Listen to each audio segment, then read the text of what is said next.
दोस्तों poster release किया गया है ट्रेंडिंग स्टार खेसारी के एक नए वीडियो गाने का, जिस गाने का नाम है होखे द अंधार पिया।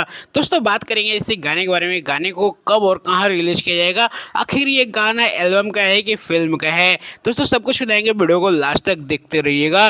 दोस्तों बता दें कि आजकल हमारे ट्रेंडिंग स्टार खेसारी के एल्बम के गाने आने बंद हो चुके हैं, क्योंकि खेसारी यादव अभी एग्रीमेंट के चक्कर में फंसे हुए हैं। वहीं दोस्तों बता दें कि अभी खेसारी यादव के काफी सारे फिल्म के गाने रिलीज हो रहे हैं, और उन्हीं में से एक गाना ये रिलीज हो रहा है जिस गाने का नाम है होखे द अंधार पिया।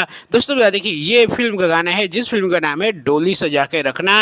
दोस्तों बता दें कि इस गाने को लिखा है सुमित सिंह चंद्रवंशी ने, गाने में म्यूजिक दिया है छोटे बाबा ने, गाने को गाया है ट्रेंडिंग स्टार खेसारी यादव और इंदु सोनाली ने। चलिए दोस्तों बता दें कि गाने को कब और कहां रिलीज किया जाएगा। दोस्तों बता दें कि गाने को कल सुबह यानी कि 20 जून को इस गाने को रिलीज किया जाएगा सुबह 6:30 बजे SR के म्यूजिक भोजपुरी यूट्यूब चैनल से। तो दोस्तों अब तैयार रहिएगा, खेसारी यादव का SR के म्यूजिक से एक और धमाका होने वाला है। वही दोस्तों बता दें कि जब तक खेसारी यादव के एग्रीमेंट से बाहर नहीं आ जाते तब तक आप फिल्म के गानों का मजे लीजिए, और कल तैयार रहिए खेसारी यादव का SR के म्यूजिक यूट्यूब चैनल से सुबह 6:30 बजे ये गाना रिलीज हो रहा है जिस गाने का नाम है होखे द अंधार पिया।